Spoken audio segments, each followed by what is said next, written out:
যারা বারবার ফোন দিয়ে খবর নিচ্ছিলেন যে হুজুর গোল্ডেন কালারটা আসছে কি না, সিলভার কালারটা, গোল্ডেন কালারটা আগেই ছিল, যেহেতু গোল্ডেন কালারটা আসছে আবার নতুন স্টকে, এই জন্য ভিডিও দেওয়া। তো অরিজিনাল ইন্ডিয়ান আল্লাহ বরকত লকেট যারা বারবার খুঁজতেছিলেন অরিজিনালটা, ডুপ্লিকেটগুলো তো অভাব নাই, অরিজিনালটা পাওয়াটা একটু দুষ্কর। গ্যারান্টি কার্ড, বক্স, হ্যাঁ, সব কিছুই রয়েছে এবং কিউআর কোড স্ক্যানার রয়েছে, পিছনে পাথরের মধ্যে লেখা আছে। কিউআর কোড স্ক্যান করার সাথে সাথে আপনাকে বলে দিবে যে এটা আল্লাহ বরকত অরিজিনাল লকেট। পিছনে পাথরের মধ্যে লেখা, চেনটা মোটা, আপনি দেখে শুনেই নিতে পারবেন, অসুবিধা নাই। হাতে পাওয়ার পরেও মূল্য পরিশোধের সুযোগ রয়েছে, যা বৈধ উদ্দেশ্যগুলো নিয়ে অনেকে ব্যবহার করেন।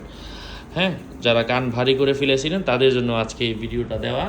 দেখুন, অরিজিনালটা পেতে আজই যোগাযোগ করুন 0908183699 এই নাম্বারে। এই দেখেন আমি ধরতেছি, মোবাইল ধরতেছে 2 নাম্বার, তারপরেও দেখেন মোবাইল 2 নাম্বার হওয়ার পরেও লেখাগুলো কতটুকু স্পষ্ট বোঝা যাচ্ছে। এই যে স্থিরভাবে ধরলে আরও ভালোভাবে আপনি বুঝতে পারবেন। যাই হোক, আরও আপডেট পেতে সাথেই থাকবেন। অরিজিনালটা প্রয়োজন পড়লে আপনি সরাসরি ফোন দিয়ে কনফার্ম করে নিতে পারেন। চেনও বড়, বক্স কার্ড সব রয়েছে।